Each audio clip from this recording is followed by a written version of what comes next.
Let's start with Kyle. If the AppChain thesis is wrong, would you say at least 98% of it is wrong?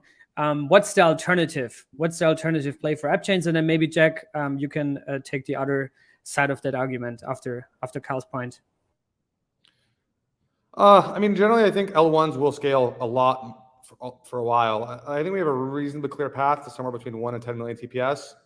Beyond that, it gets fuzzier. But like, I'm not that worried about getting to in that range. I think we need to get to hundreds of millions of TPS.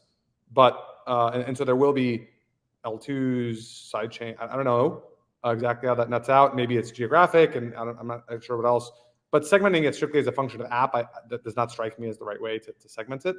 If you look at like how Facebook scales, for example, like it's like literally just based on geography, not based on app.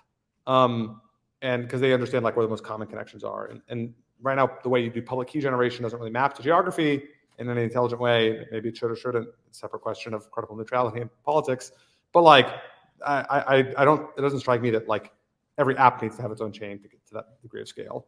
So for now, kind of my view is like we stay on the current path to scale to somewhere between 1 and 10 million, and then from there we kind of figure it out. Obviously, you need to run lots of experiments between now and then, so that when you get to that, like you have some more clarity on the right answers. But I think in terms of path dependence, you want to optimize for simplicity here. Jack, what is your final outlook? You know, I think we keep scaling out. Like, we have a ton of chains right now. I think this world continues, and we see more and more of these chains.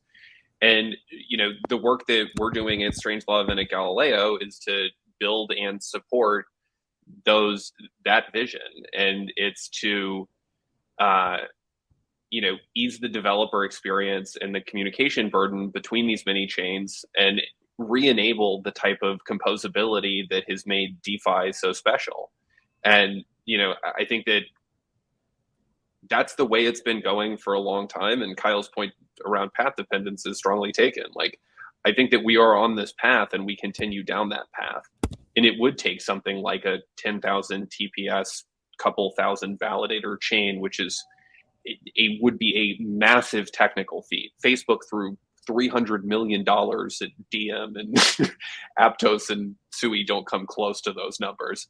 So, you know, this is like, I think that for many reasons, we continue into this world of thousands of chains and we figure out how to manage that complexity.